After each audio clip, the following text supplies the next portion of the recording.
প্রিয় বন্ধুরা,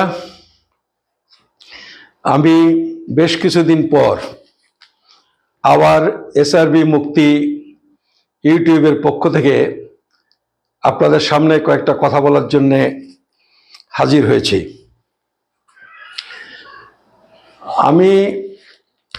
আমি প্রথমে দেখিনি, কয়েকজনে আমাকে টেলিফোন করে বললেন যে মানিক ফকির বলে একজন, উনি আমার সম্পর্কে একটা ভিডিও করে সেখানে গালিগালাজ করেছেন। আবার আজকে সকালে দেখলাম আমার ইউটিউবে উনি কিছু লিখে উনি আমার ইউটিউবে উনি আমার হোয়াটসঅ্যাপে পাঠিয়ে দিয়েছেন। সেটা আমি পড়লাম, আর ইউটিউবের বক্তব্যটা খুঁজে আমাকে একজন পাঠিয়ে দিয়েছিল, সেটাও পড়েছি। সেগুলো ভিডিওটা শুনে আমি আর কিছু বলিনি, যে ঠিক আছে, মানিক ফকির তো আপনারা সবাই জেনে গেছেন, ফলে আমি ওটা নিয়ে আর কিছু বলিনি। এখন উনি যখন আমাকে হোয়াটসঅ্যাপে আবার এটা লিখে পাঠিয়েছেন, তখন মনে হলো দুই চারটে কথা বলা দরকার। উনি ইউটিউবে আমাকে উল্লেখ করেছেন, একটা ভিডিওর মধ্যে উল্লেখ করেছেন শালা শুয়োরের বাচ্চা, আবার কোনো কোনো জায়গায় বলেছেন সুকৃতি, আবার কোনো কোনো জায়গায় বলেছেন সুকৃতি দা, এরকম ভাবে উনি বলেছেন। এখন উনি গালাগালি এখন করেন, কিন্তু একসময় উনি বলতেন যে সুকৃতি বিশ্বাস আমার গুরু, মানে এটা বলতেন, মানে এখানে ওখানে দু চারজনকে বলতেন তা না, 200, 500, 700 লোক হয়েছে এরকম জনসভা, ওই যে সময়টায় নো এনআরসি মুভমেন্টটা চলছিল, লোকজন হতো মিটিং ডাকলে, তো এরকম 200, 500, 700 লোকের মিটিংয়ে উনি মিটিংয়ের মধ্যে বক্তৃতাতে বলেছেন, যেটুকু যা শিখেছি নাগরিকত্ব আইন এই আন্দোলন সম্পর্কে, সেটুকু আমি সুকৃতিদার কাছ থেকে শিখেছি, উনি আমার গুরু, তার বই পড়েই শিখেছি, এসবগুলো তিনি বলতেন। তারপরে একসময় এসে এরকম ভাবে গালাগালি করা শুরু করেছেন। তো ভদ্রলোক কিন্তু আমার বাড়িতেও এসেছেন, এইসব নিয়েই মিটিং হয়েছে, আমার বাড়িতে খেয়েছেন, একবার নয় অনেকবার আমাদের সাথে এরকম দেখা সাক্ষাৎ হয়েছে, কথাবার্তা হয়েছে। তো এখন উনি এইগুলো শুরু করেছেন। আমাকে যেটা পাঠিয়েছেন সেটা সম্পর্কে একটা জবাব দেওয়ার প্রয়োজন মনে করছি, এই কারণে কিছু মানুষ হয়তো এখনো আছেন একেবারে অনেকটা কম বোঝেন, কম লেখাপড়া জানেন, তার সব গরম গরম বাক্যে, গরম গরম চ্যালেঞ্জ ইত্যাদিতে উৎসাহিত হন, ফলে এবং বিভ্রান্ত হন। এই কারণেই এই বিভ্রান্তি দূর করবার জন্য আমি কথা দুই চারটে বলছি। আমাকে উনি যেটা পাঠিয়েছেন, এখন লিখে পাঠিয়েছেন হোয়াটসঅ্যাপে, সেটাতে তার হেডিং করেছেন উদ্বাস্তুদের ভুল বোঝাতে বাজারে সুকৃতি রঞ্জন বিশ্বাস, এইটা বলেছেন। সেখানে তিনি ওই সুকৃতি রঞ্জন বিশ্বাস বলছে দলিত নেতা মহামানব সুকৃতি রঞ্জন বিশ্বাস, এইসব নানান রকম। ওই সবগুলো আপনি বাদ দিন, ওটা ওনার মুদ্রা দোষ। ভালো যারা বলবেন তারা ভালো বলবেন, যারা মন্দ বলবেন তারা মন্দ বলবেন ওনাকে, সেটা আমি বাদ দিয়ে বলছি যে দেখুন, এই যে নাগরিকত্বের আন্দোলন, প্রত্যেকটা লোকসভা বা সংসদের প্রত্যেকটা অধিবেশনে, লোকসভা রাজ্যসভা অধিবেশনে, মানে গড়পড়তা 25-30টা করে বিল পাস হয়, আইন তৈরি হয় প্রতিটা সেশনে। তো আমরা তার কটার খবর রাখি? আমরা বাস্তবত তার 1% খবরও আমরা রাখি না। হতে পারে যে এই যে নাগরিকত্বের আন্দোলন যেটা দীর্ঘদিন ধরে চলছে, আপনারা অনেকেই এটা জানতে পেরেছেন কিছু কিছু কথা জানতে পেরেছেন, সবটা না হলেও। এটা যদি আমি, এবং এই আমি মানে তো শুধু আমি নই, আমরা আমরা কিছু মানুষ যদি এই আন্দোলনটা শুরু না করতাম, তাহলে হয়তো এইটা আজকে কোনো মানুষের জানার কথা নয়। মানুষ এমনিতেই বিপদে পড়ে যেতেন, বিষয়টা বুঝতেই পারতেন না, এটা কোনো রাজনৈতিক ইস্যু হিসেবে আসতো না।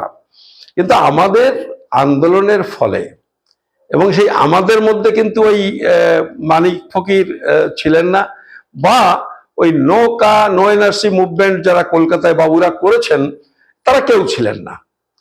কারণ এই আন্দোলনটা আমরা শুরু করি, এই 2003 সালের বিলটা বিজেপি পাশ করে ডিসেম্বর মাসের, 2003 সালের ডিসেম্বর মাসের 18 তারিখে পাশ হয়। আমরা কিন্তু এইটার বিরুদ্ধে তৎপরতা শুরু করি, এইটা নিয়ে দিল্লিতে দরবার শুরু করি, অনেকগুলো এমপির সাথে দেখা করি এর বিরোধিতা করবার জন্যে। সেটা 2003 সালের সেপ্টেম্বর মাস, মানে সংসদে পেশ হওয়ার 3-4 মাস আগে। এবং ওই সময়ে এই আইনটার যে সারাংশ, সেটা নিয়ে কাগজে বিজ্ঞাপন হয়েছিল। বিজ্ঞাপন হয়, বড় বড় বিল নিয়ে এই বিজ্ঞাপন করার নিয়ম, যে তাতে যদি জনসাধারণের কিছু বলার থাকে, কোনো সংগঠনের কিছু বলার থাকে, তারা বলতে পারে, লিখতে পারে। প্রয়োজনে যিনি দায়িত্বে থাকেন তার সঙ্গে দেখা করে কথা বলা যায়, যুক্তি দেওয়া যায়, চিঠি দেওয়া যায়। এবং সেই সময় সংসদীয় স্থায়ী কমিটির চেয়ারম্যান ছিলেন সাধারণত বিরোধী দলের নেতাই হন, এইটাই রীতি। গভর্নমেন্টে যারা থাকেন, স্বরাষ্ট্র দপ্তরের স্থায়ী সংসদীয় কমিটির চেয়ারম্যান হন বিরোধী দলের। সেই সময় ছিলেন প্রণব মুখার্জি। প্রণব মুখার্জির সাথে আমরা কলকাতায় দেখাও করেছিলাম, আনন্দবাজারে বিজ্ঞাপন হয়েছিল, স্টেটসম্যানে বিজ্ঞাপন হয়েছিল, সেগুলো দেখে। আমি দিল্লিতেও গেছিলাম। ওই বিলটা যখন বিল আকারে প্রথম প্রকাশিত হয়, ইন্টারনেটে দিয়ে দেয়। তো তখন তো ইন্টারনেট আমাদের আজকের মতো ঘরে ঘরে ছিল না। আমি একটা ভিডিওতে বলেছি, বামন কাশিতে সেদিন বক্তৃতা করতে গিয়ে মানুষ ভুলে গেছিলেন, ওইটা অমর বিশ্বাস তখন ইনকাম ট্যাক্সের কমিশনার ছিলেন, আমাদের অমরদা। অমরদা আমাকে ওই বিলটা নেট থেকে তুলে এনে দিয়ে বলেছিলেন যে সুকৃতি, এটা দেখো কি ব্যাপার। এবং আমি পরে যেটুকু বুঝেছিলাম সেইটা দেখে নিয়েই আমি দিল্লি চলে গেছিলাম সেপ্টেম্বর মাসে। এবং সেই সময় আমি রিপাবলিকান পার্টি অফ ইন্ডিয়া করতাম, রিপাবলিকান পার্টি অফ ইন্ডিয়ার স্টেট কমিটির সভাপতি ছিলাম। আমাদের 2-3 জন এমপি ছিলেন, আমরা তাদেরকে গিয়ে বলি এটা বিরোধিতা করতে হবে। এই সময় থেকে আমাদের এই আন্দোলন শুরু হয়। এবং বাস্তবত ওই রিপাবলিকান পার্টির এমপি RS গাভাই, যোগেন্দ্র কাওয়াড়ে, রামদাস আঠাউলে দুর্ভাগ্যক্রমে এখন চলে গেছেন এনডিএ শিবিরে, মোদী মন্ত্রিসভার মন্ত্রীও আছেন। কিন্তু তার একটা সময় পর্যন্ত, একটা পর্যায়কাল পর্যন্ত, এনডিএতে জয়েন করার আগ পর্যন্ত তার কিন্তু একটা সদর্থক ভূমিকা ছিল এই আইনের বিরুদ্ধে, 2003 সালের বিজেপির আইনের বিরুদ্ধে। ঠাকুরনগরেও যখন অনশন করেছিলাম, তখন প্রধানমন্ত্রীর সাথে উনি দেখা করেন, উনি এসেছিলেন ইয়েতে, এবং উনি এসে বলেছিলেন, উনাকেই পাঠিয়েছিলেন প্রধানমন্ত্রী, যে আপনি গিয়ে বলুন যে ওটা কল অফ করে, স্থগিত করে ওরা যেন আমাদের সাথে আলোচনায় আসেন। তো আমরা এইটা সেই সময় থেকে শুরু করেছি। তারপর থেকে আমরা লাগাতার আন্দোলন করেছি। এই যে মতুয়াদের যে আন্দোলন, এ তো মতুয়ারা প্রথমে জানতেন না। আমরা বেশ কিছু মানুষ মিলে করেছে, কিন্তু একথা বলতে আমি নিজে বলছি, এটা নিয়ে কিছু মনে করবেন না, যে কেউ এটা বলবেন যে এইটার কিন্তু মূল ভূমিকাটা আমি নিয়েছিলাম। যাতে মতুয়া মহাসংঘ, আমি প্রথম একাই গেছিলাম মতুয়া মহাসংঘের কাছে, যে এইটা এই হয়েছে, আমরা আন্দোলন করছি, আপনারা যদি এটাতে অংশগ্রহণ করেন তাহলে খুব ভালো হয়। এবং আলটিমেটলি তারা রাজি হয়েছিলেন। রাজি হওয়ার পরে ওই যে আন্দোলনগুলো হয়েছিল, সে আন্দোলনগুলো অর্গানাইজ করা এবং আন্দোলনে অংশগ্রহণ করা। আমি একটা তথ্য আপনাকে বলি।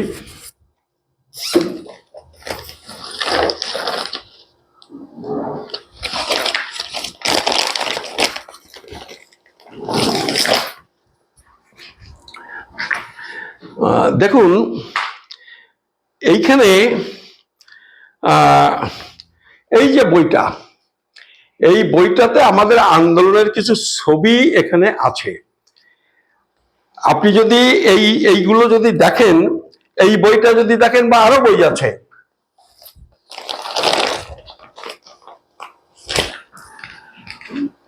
বা এই বইটা যদি দেখেন, দেখেন ছবিটা দেখেন, আপনি দেখতে পাচ্ছেন উপরে মনমোহন সিং এর সঙ্গে দুটো মিটিং এর ছবি, দুটো কিন্তু এক নয়।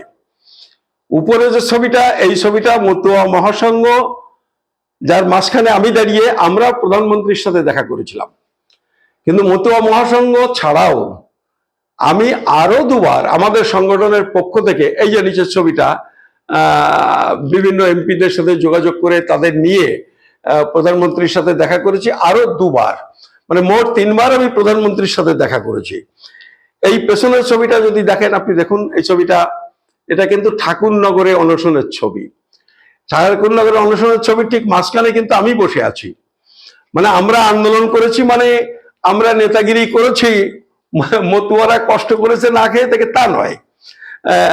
যতগুলো আন্দোলন হয়েছে প্রত্যেকটাতে আমি অনশনে অংশগ্রহণ করেছি, এবং অনশনের আগে যে মোবিলাইজেশন, বিভিন্ন 4টে এক্স প্রধানমন্ত্রীর সাথে দেখা করেছিলাম, অন্তত 50, 60, 70টা এমপির সাথে দেখা করেছি, তাদের চিঠি দিয়েছি, মতুয়া মহাসংঘের চিঠি দিয়েছি, অন্যান্য সংগঠনে যখন আমরা আন্দোলন করেছি সেই সংগঠনে দিয়েছি, আমরা এটা করছি, আপনারা এই ব্যাপারটা টেক আপ করুন, সংসদে তুলুন, গভর্নমেন্টের কাছে তুলুন, ইত্যাদি ইত্যাদি।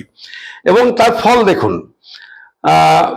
আপনারা এই ছবিটা যদি দেখেন, ধরুন এই যে উপরের ছবিটা, এই যে উপরের ছবিটা, এই উপরের ছবিটা একটু তাকিয়ে দেখুন, ওর মধ্যেখানে বসে আছেন কেন্দ্রীয় মন্ত্রী, ওখানে বৃন্দাকারত বসে আছেন সিপিএম পার্টির।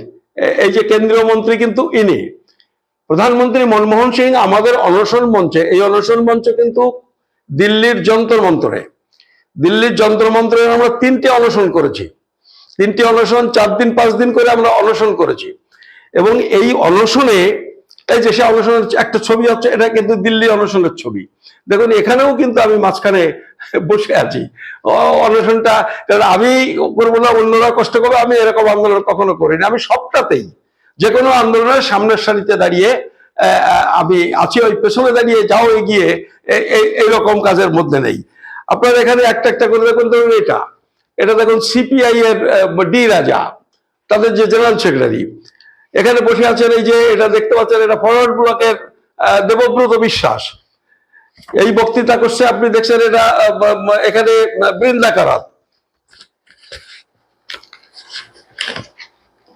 এখানে দেখুন এই যে নীল রঙের ইটা দেখছেন, এটা কিন্তু কংগ্রেসের সাংসদ, এইটা আমাদের অসীম বালা এমপি ছিলেন।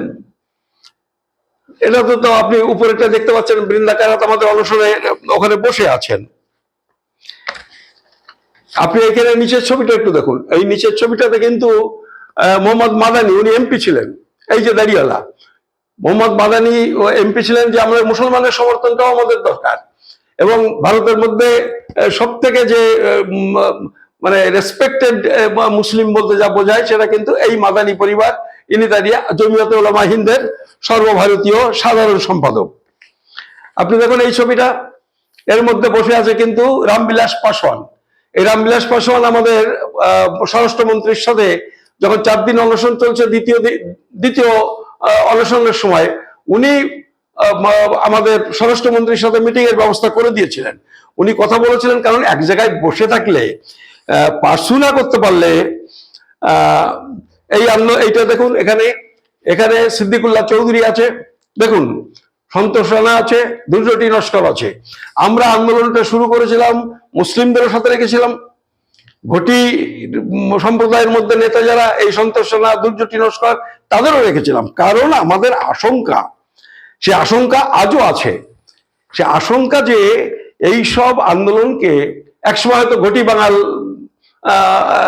একটা কন্ট্রাডিকশনে নিয়ে যেতে পারে, একসময় বলতে পারে হিন্দু মুসলিম বিষয়ে একটা ডিভিশন তৈরি করতে পারে, যাতে সব অংশের মানুষকে নিয়ে।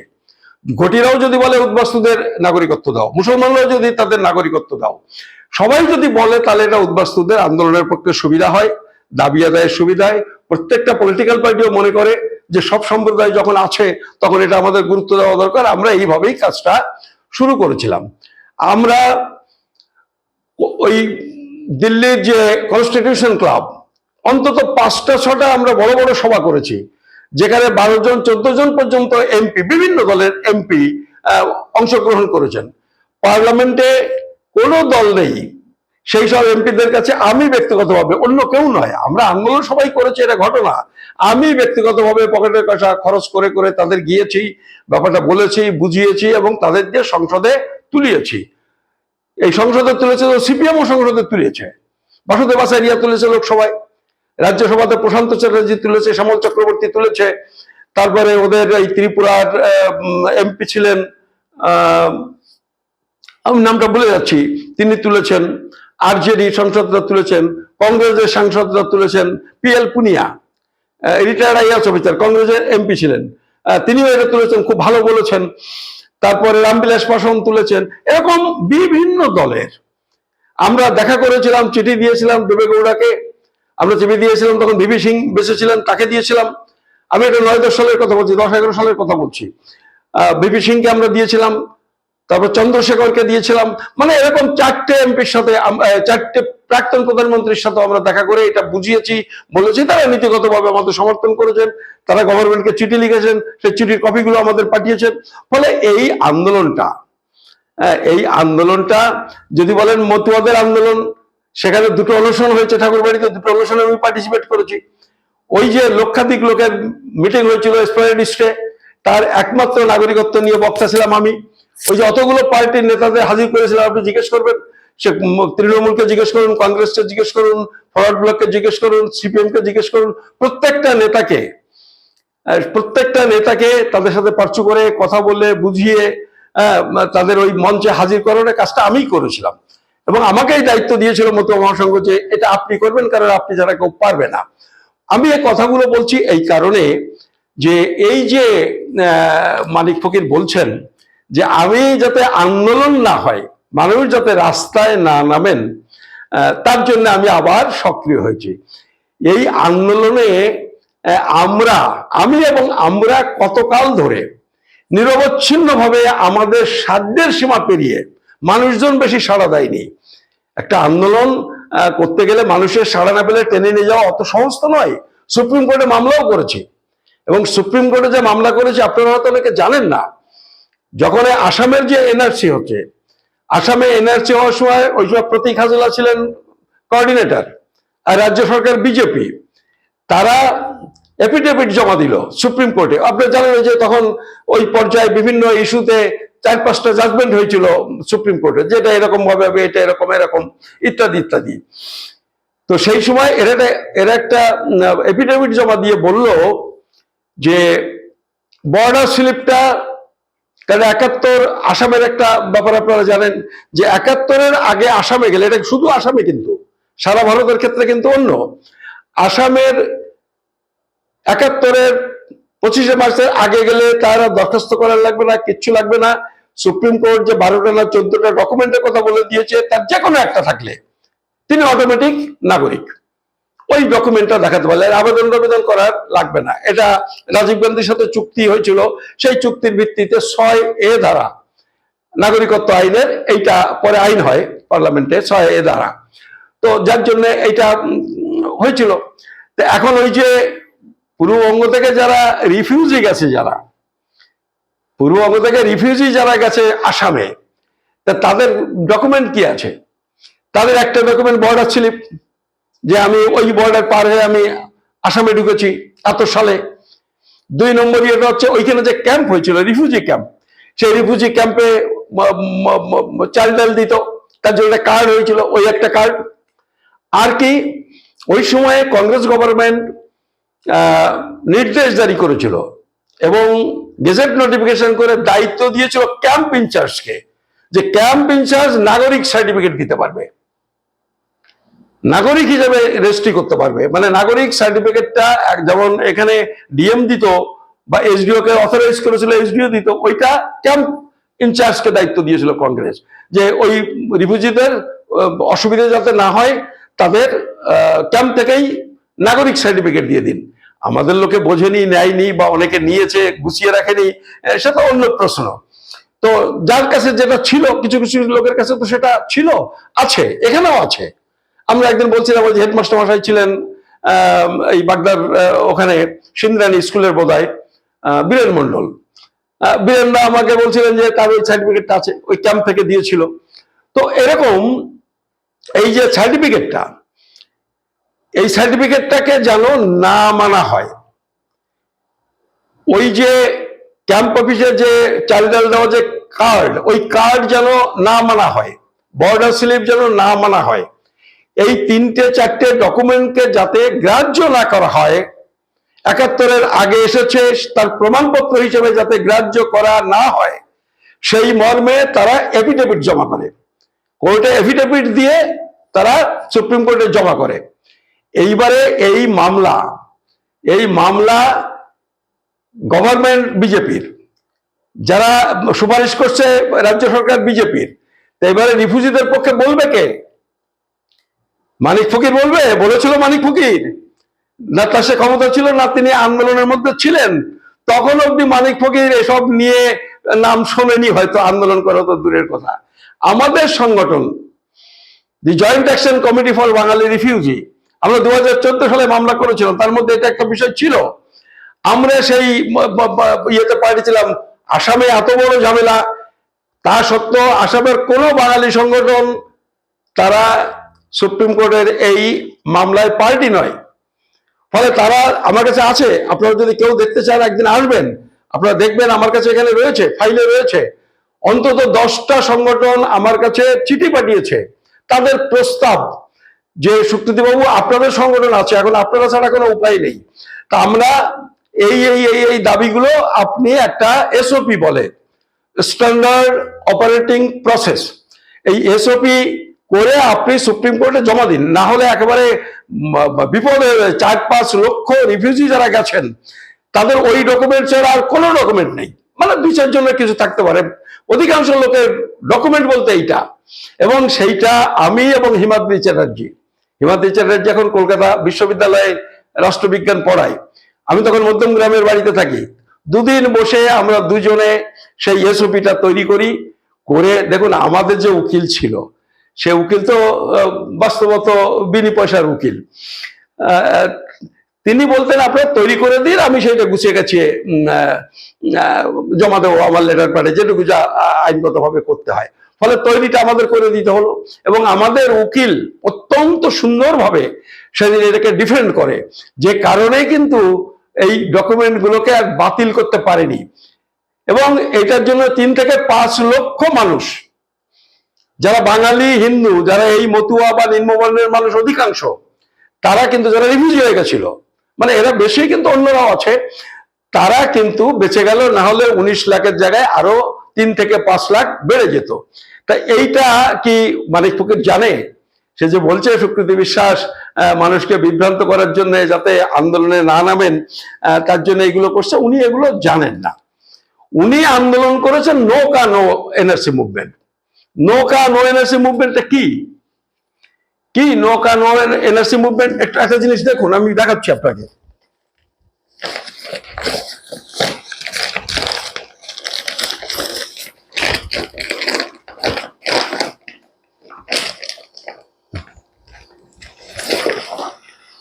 দেখুন আপনাকে একটা ছবি দেখাই, এই উপরের ছবিটা নয়, এই নিচের ছবিটা দেখুন, দুটো ছবি কিন্তু।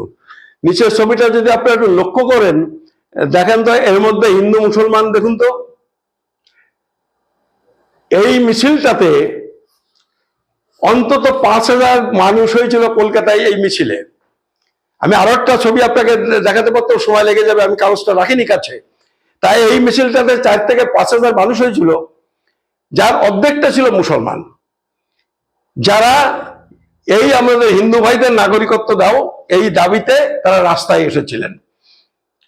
এই যে হিন্দু মুসলমান ঘটি বাঙাল সবাই মিলে যে আন্দোলনটা করছিলাম, ওই নৌকা নো এনআরসি মুভমেন্টে কিন্তু সেই ঐক্যের জায়গাটা কিন্তু ভেঙে গেল।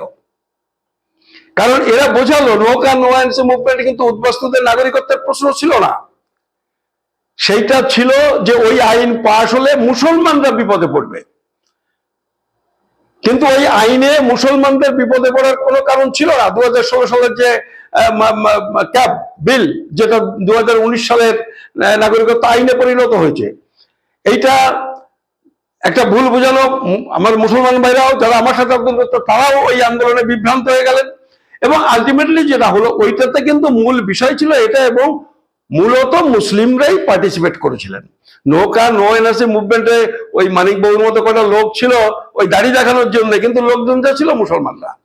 সে আপনি পার্ক সার্কাসে সেই মুভমেন্ট বলুন বা শাহিনবাগের মুভমেন্ট বলুন, দিল্লিতে যারা কন্টিনিউয়াস মুসলিমরা করেছিল, তাদের একটা আশঙ্কা হয়েছিল, এবং আশঙ্কাটা আমি বলছি না অমূলক।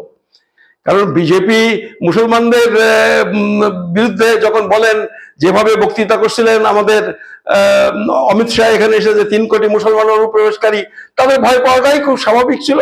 কিন্তু আমরা বলেছিলাম যে এইটা একটা বড় ভুল হচ্ছে, কারণ এইটাতে যেটা হয়ে যাবে, এইটাতে হয়ে যাবে এই যে মতুয়ারা, এই যে নিম্নবর্ণের মানুষেরা, নমশূদ্র এবং অন্যান্য উদ্বাস্তুরা, তারা কিন্তু বিজেপির ফোল্ডে চলে যাবে।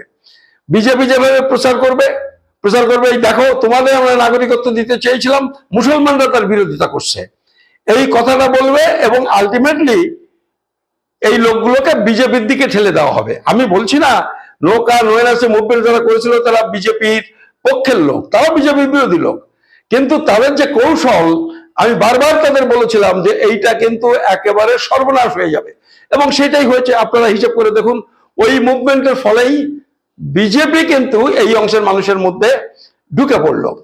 ফলে আজকে এই যে কথাগুলো উনি বলছেন যে সুপ্রীতি সম্পর্কে সাবধান হন, এইটা কিন্তু আমি বরং বলতে পারি যে মানিক ফকির সম্পর্কে আপনারা সাবধান হন। মানিক ফকির সম্পর্কে সাবধান হন মানে উনি বিজেপির দালাল, অমুক তমুক, সেটা আমি বলছি না। যদিও উনি এখন তৃণমূলের সাথে ঘুরছেন, লোকে বলছে, অনেকেই বলছেন এটা তৃণমূলের টিকিট পাওয়ার চেষ্টা করছেন।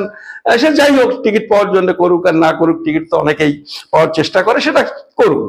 কারণ মানিকবাবুর একটা সমস্যা হচ্ছে যে মানিকবাবুর কোনো এমনি তো আয় নেই,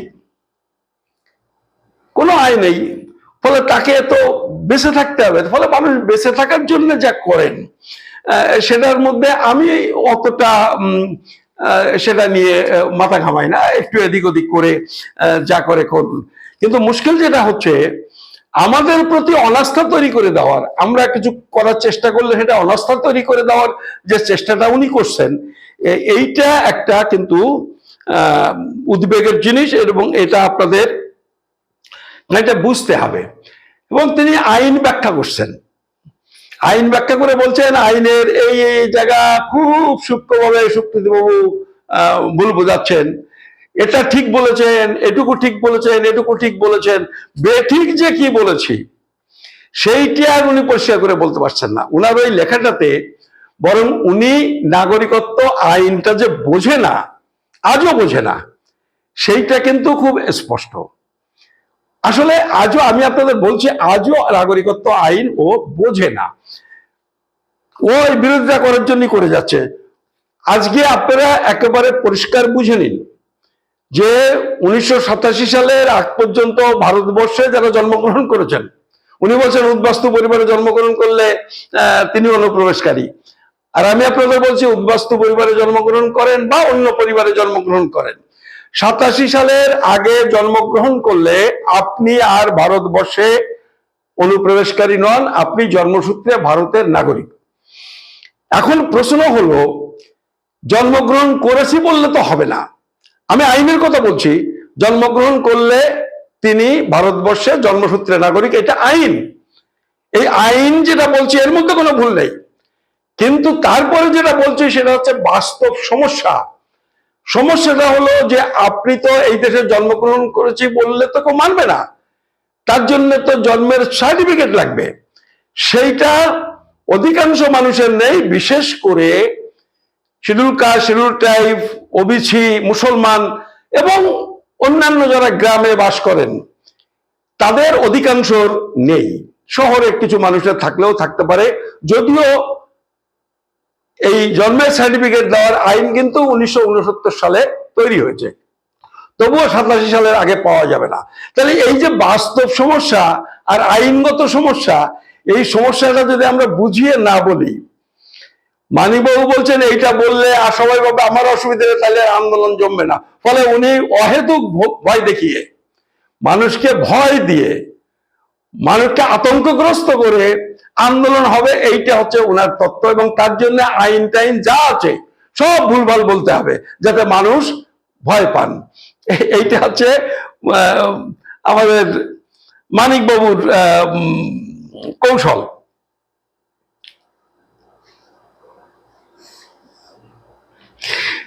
তারপরে আরেকটা ব্যাপার বলি, যদিও আমি সেটা নিয়ে আরেকটা ভিডিও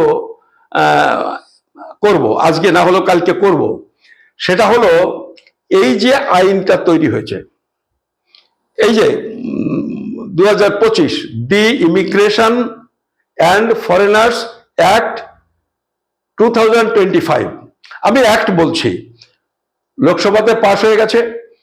আমি জানি না রাজ্যসভাতে পাশ হয়েছে কিনা, আমি বলছি আমি সত্যি জানি না, আমি একটু কনফিউজড। তো যাই হোক, আমি তবুও আইন বলছি, লোকসভাতে পাশ হয়ে গেছে, রাজ্যসভাতেও পাশ হয়ে যাবে। তো এই অ্যাক্ট সম্পর্কে উনি লিখেছেন, যে কি লিখেছেন, যে নতুন আইনে এই অনুপ্রবেশকারী, এই বলেছেন মানে নাগরিকত্বের সাথে এই আইনটা উনি জড়িয়ে ফেলেছেন। কিন্তু আমি আপনাদের বলছি, এই আইনটা নাগরিকত্ব সম্পর্কে কোনো আইন নয়। নাগরিকত্ব সম্পর্ক মানে কি, নাগরিকত্বের সাথে সম্পর্ক আছে, কিন্তু এই আইনটা কি সেটা আমি বলি, তাহলে আপনি বুঝবেন। আর উনি যেভাবে বলছেন তাতে বুঝবেন যে উনি ব্যাপারটা বোঝেননি।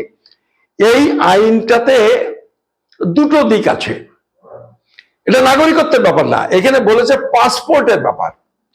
এইটা পাসপোর্ট মানে ওই যে ফরেনার্সের থেকে পাসপোর্টের ব্যাপারটা আসছে, আর ইমিগ্রেশন, এই দুটো জিনিস নিয়ে এই আইনটা। তাতে বলছে যে পাসপোর্ট করার ক্ষেত্রে যারা পাসপোর্ট করেছেন, সেইটা এদেশের লোক হতে পারে, মানে এদেশের ভূমিপুত্র হতে পারে, এদেশের সিটিজেনশিপ আছে এমন লোক হতে পারে, সিটিজেনশিপ নেই এমন লোক হতে পারে, এদেশে বৈধ বসবাসকারী হতে পারে, অনুপ্রবেশকারী হতে পারে, যে কেউ পাসপোর্ট করার ক্ষেত্রে, আইনটাতে শুধু পাসপোর্ট লিখেছে, পাসপোর্ট করার ক্ষেত্রে যদি কোনো জাল নথিপত্র, কাগজপত্র যদি জমা করে থাকে, ফোর্সড ডকুমেন্ট বলেছে ইংরেজিতে, ফোর্সড ডকুমেন্ট, এই ফোর্সড ডকুমেন্ট যদি কেউ সাবমিট করে থাকে পাসপোর্ট পাওয়ার জন্য, এক কথায় ফ্রডুলেন্টলি যদি আপনি, মানে প্রতারণামূলক ভাবে যদি আপনি পাসপোর্ট পেয়ে থাকেন, যে কেউ, কিন্তু এটা উদ্বাস্তু নন উদ্বাস্তুর প্রশ্ন নয়, যদি পেয়ে থাকেন এবং সেই কাজে যদি কেউ সাহায্য করে থাকে, ধরুন কি হয়, আমি একটা বাস্তব কথা আপনাকে বলি, ওই ডিআইবি কিছু পয়সা করে নিয়ে এগুলো তো রিপোর্ট পক্ষে দেয়, দিত, এখন দেওয়া প্রায় বন্ধ করে দিয়েছে। তা সেক্ষেত্রে একটা প্রাইমারি স্কুলের সার্টিফিকেট নিয়ে আসুন। তা একজন প্রাইমারি স্কুলের হেডমাস্টার মশাই রিটায়ার করে গেছেন, ওই দুটো লেটার স্কুলের প্যাড তার কাছে ছিল, তিনি গিয়ে যখন বলেন, তারা পয়সা নেয় অসাধু, আমি তা বলছি না, এলাকার লোক, পরিচিত লোক, বা তিনি মনে করেন ওপার বাংলা থেকে এসেছে, তাদের একটু সাহায্য করা যাক, একটা চিঠি লিখে দেন, আমার স্কুলে ক্লাস 2-তে পড়তো। এই যে মাস্টারমশাই এই যে সার্টিফিকেটটা দিয়েছে, যে নিয়েছে তারও শাস্তি, মাস্টারমশাই দিয়েছেন তারও শাস্তি। ফলে পাসপোর্ট, এইভাবে পাসপোর্ট পাওয়ার ক্ষেত্রে যদি জাল নথিপত্র দিয়ে থাকে, জাল নথিপত্র কেউ সাপ্লাই করে থাকে, কেউ সহযোগিতা করে থাকে, তাদের শাস্তির কথা বলেছে। শাস্তি কি সেটা ওই ইয়েতে উল্লেখ করেছে, যেটা আমি পরের ভিডিওতে বলে দেবো। এইটা হচ্ছে এই আইনের বিষয়, এইটা হচ্ছে একটা ব্যাপার। এটা কিন্তু উদ্বাস্তু নন উদ্বাস্তুর ব্যাপার, এটা পাসপোর্টের প্রশ্ন। এইবারে বিদেশিদের সম্পর্কে কি বলছে, বিদেশি সম্পর্কে যেটা বলেছে তার মুদ্রা মানে হলো যে এই যারা বলছে না যে বাংলাদেশের হিন্দুদের জন্য কান্নাকাটি করছে, ওই বিজেপি বাংলাদেশের আর একটা হিন্দু যাতে ভারতে না আসতে পারে তার ব্যবস্থাটা এই আইনে করেছে। আমি আপনাকে হলফ করে বলছি যে এই আইন পাশ হওয়ার পর একজন মানুষও আর বাংলাদেশ থেকে ভারতে আসতে পারবে না। আসতে পারবে না মানে আসতে পারবে, এসে থাকতে পারবে না, তাকে ফিরেই যেতে হবে। কারণ এখানে বলছে যে ইমিগ্রেশন অফিসার যে আছে ওই যে বর্ডারে, ওটা নিয়ে অনেক ঝামেলা চলছে। অনেকদিন আগে থাকতে উনি শুরু করছেন। অনেকে বলে তুমি বাংলাদেশ থেকে পাসপোর্ট নিয়ে 10 বছর আগে এসছো, আবার এখানে কি করে পাসপোর্ট হলো, কি করে এখানে ভোটার তালিকা হলে, কি করে আধার কার্ড হলো, এইসব নিয়ে পয়সা কড়ি আদায় করছে। এসব জিনিস 5-7 বছর ধরে চলছে। মানে সে পয়সা কড়ি মানে কি, ওইভাবে ধরে বলছে নিয়ে আসো 1 লাখ টাকা, নিয়ে আসো 50,000 টাকা, এরকম ভাবে চলছে। কিন্তু তাদের অ্যারেস্ট করার ক্ষমতা ছিল না। এই আইনে ইমিগ্রেশন অফিসারকে অ্যারেস্ট করার অধিকার দিয়েছে, পাসপোর্ট বাতিল করার অধিকার দিয়েছে, ভিসা বাতিল করার অধিকার দিয়েছে। শুধু ইমিগ্রেশন অফিসার না, এই আইনে হেড কনস্টেবল থেকে তার উপরের দিকে যে যত পুলিশ আছে তাদের অধিকার দিয়েছে। এই আমি যাচ্ছি বনগা দিয়ে, আমাকে ধরলো খপ করে, আমার জামার কলার ধরে বললো যে তুমি বাংলাদেশে, বলে নিয়ে চলে গেল থানায়, চালান করে দিল। এইটাতে করতে পারবে, কোনো গ্রেপ্তারি পরোয়ানা লাগবে না। এবং এই যে আমাকে ধরলো কোন রকম প্রমাণ ছাড়া, তার জন্য এই আইন বলেছে, এই 25-এর আইন বলেছে যে তার বিরুদ্ধে, ওই পুলিশের বিরুদ্ধে কোনো ব্যবস্থা নেওয়া যাবে না। এরকম অবাধ অধিকার, স্বাধীনতা তাদের দিয়ে দিল, যে কোনো মানুষকে যে কোনো সময় তারা হয়রানি করবে। এইসব জিনিসগুলো এই আইনে হয়েছে, যেটা গুলিয়ে ফেলছেন এই নাগরিকত্বের সাথে মানিক ফকির। মানিক ফকির শিখবেন, আমরা যা বলছি এগুলো শুনে শুনে বুদ্ধিমান মানুষ আস্তে আস্তে শিখে যাবেন। সেটা শিখুন, তাতে কোনো অসুবিধা নেই। কিন্তু ওই যেটা আমাকে লিখেছে, যেটা বলছে, এখন অব্দি উনি ওটা জানেন না। এবং এইটাতে যেটা হবে, দেখুন 2014 ওই মানিক ফকির যেটা বলেন সবাই অনুপ্রবেশকারী, তা নয় কিন্তু। কার 19-এ বলেছে 2014 সালের আগে যদি আপনি এসে থাকেন, যদি আপনার ওই 20টা ডকুমেন্টের একটা থাকে, তাহলে কিন্তু ভারতে আপনি আর অনুপ্রবেশকারী নন। আপনি ভারতের বৈধ বসবাসকারী, কিন্তু আপনি নাগরিক নন। আর যেহেতু বৈধ বসবাসকারী, সেই কারণে আপনি নাগরিকত্বের জন্য চাইলে আবেদন করতে পারেন। উনি বলছেন যে না, এসব কিছু হয়টয় নেই, মানে হয়নি টয়নি বলে না, ভয় দিতে হবে আর কি, ভয় দিয়ে মানুষকে আন্দোলন করতে। তাই এত বড় আন্দোলন করতে করতে দামাল বাংলায় এখন একজন আছে, আগে 8-10 জন ছিল, এখন একজন আছেন মানিক ফকির, আর কেউ নাই। বুঝলেন তো? এই ভয় দিতে দিতে, এই ফালতু কথা বলতে বলতে, লোকের গালাগালি করতে করতে এই জায়গাতে উনি গেছেন। আসলে উনি আন্দোলনের করেনও না, করবেনও না, করার লোকও নন। উনি হয়তো একটা এইসব করিডোরে মমতা দেবীর কাছ থেকে একটা টিকিট চাইছে, একটা দিক হলেও হতে পারে, আমি জানি না, হলেও হতে পারে। আর যেটা নিশ্চিতভাবে হচ্ছে, এই গালাগালিটালি দিয়ে এক ধরনের লোক আছে, উনি এইটা ওনার পেশা হিসেবে নিয়েছেন। এই যে ভিডিওগুলো হয়, এটা যত ভিউ হয় তার উপর একটা পয়সা পান, এইটাই হচ্ছে বিষয়। এবং এই পয়সা পাওয়ার জন্য, যেহেতু বিষয়টা বোঝে না, ওই রকম গালাগালি টালি করলে টললে কিছু মানুষ আছেন, এক ধরনের মানুষ আছেন যাদের ভালো লাগে তারা দেখেন এইটা। ফলে এইসব কারণে আমি খানিকটা ক্ষমা জ্ঞানটা করে দিই, যেটা পাবলিক ইন্টারেস্টের প্রশ্ন যেখানে আসে না। আমি আপনাদেরও বলবো যে আপনারা এন্টারটেনমেন্টের জন্য যদি তারা এইগুলো দেখেন, শোনেন, কথা বলেন, ঠিক আছে, কিন্তু ভরসা করবার জন্য কিন্তু ওইটার কোনো অর্থ নেই। এইটা একটা ব্যাপার।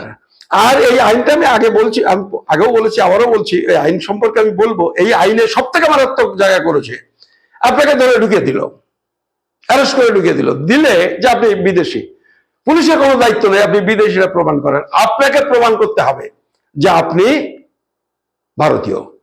তার মানে সিটিজেনশিপ আছে কিনা, বার্থ সার্টিফিকেট আছে কিনা, বেরোনো খুব কঠিন হয়ে যাবে। যেটা এই আইনে এইটা করেছে, যাকে অ্যারেস্ট করবে তাকে প্রমাণ করতে হবে যে সে বিদেশি নয়। ফলে এই হচ্ছে বিষয়। এবং এইটা নিয়ে মানিক ফকির যে ভুল বোঝাচ্ছেন, এইটা সম্পর্কে আপনারা একটু সতর্ক হন, সতর্ক হয়ে সঠিকটা জানার চেষ্টা করুন। এই কথাগুলো বলবার জন্য আজকে আমার এই ভিডিও। আপনাদের সবাইকে নমস্কার, ধন্যবাদ।